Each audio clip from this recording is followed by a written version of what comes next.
విశాఖ కళాకారుల సంక్షేమ సేవా సంఘం ఆధ్వర్యంలో ఈ నెల 7వ తేదీన ఉగాది ఉత్సవాలు నిర్వహిస్తున్నట్లు సినీ నిర్మాణం ఉపకార్ స్వచ్ఛంద సేవా సంస్థ అధినేత డాక్టర్ కంచర్ల అచ్యుతారావు తెలిపారు. శుక్రవారం విజేఎఫ్ ప్రెస్ క్లబ్ లో ఏర్పాటు చేసిన విలేకరుల సమావేశంలో మాట్లాడుతూ విశాఖ నుంచి జాతీయ అంతర్జాతీయ స్థాయి వేదికలపై ప్రతిభ కనపరుస్తున్న కళాకారులను గుర్తించి గౌరవించడం గర్వించదగ్గ విషయమన్నారు. సంస్థ అధ్యక్షుడు జనార్దన్ మాట్లాడుతూ డాబా గార్డెన్స్ అల్లూరి విజ్ఞాన కేంద్రంలో ఏర్పాటు చేసిన ఈ 20వ Jabardasth artist Rapeti Apparao, AU engineering కళాశాల విద్యార్థిని, జాతీయ నైత్య కళాకారిణి గోకా డింపుల్, ప్రముఖ కూచిపూడి నృత్య దర్శకుడు T Sandeep, Pulsar bike Jhansi, cine choreographer CH Ramesh master, పౌరాణిక ఎడ్ల గోపాలరావు, హరికథ కళాకారులు నారాయణ భగవతార్, ప్రముఖ సినీ గాయకులు హితేష్ సాయి, రమేష్ పట్నాయక్ తో పాటు పలువురు విశిష్ట కళా ప్రతిభా పురస్కారాలు ప్రదానం చేస్తున్నామన్నారు.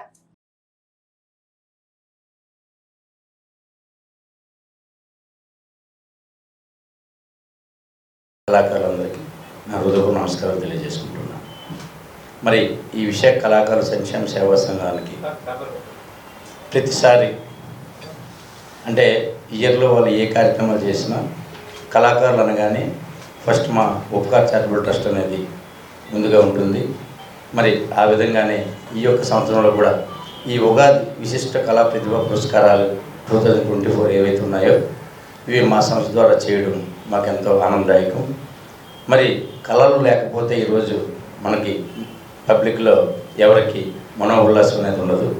మరి అలాంటి కళలను ప్రోత్సహించిన కళాకారులని సన్మానించుకోవడం అనేది అది ఆనవాయితీ.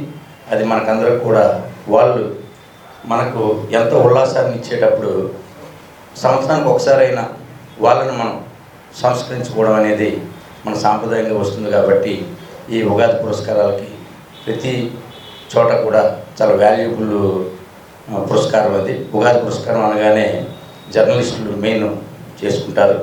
అలాగే మన జర్నలిస్టు సంఘానికి కూడా మేము ఆల్రెడీ ఉగాది పురస్కారాలు కూడా చేయడానికి నిర్ణయం తీసుకోవడం జరిగింది.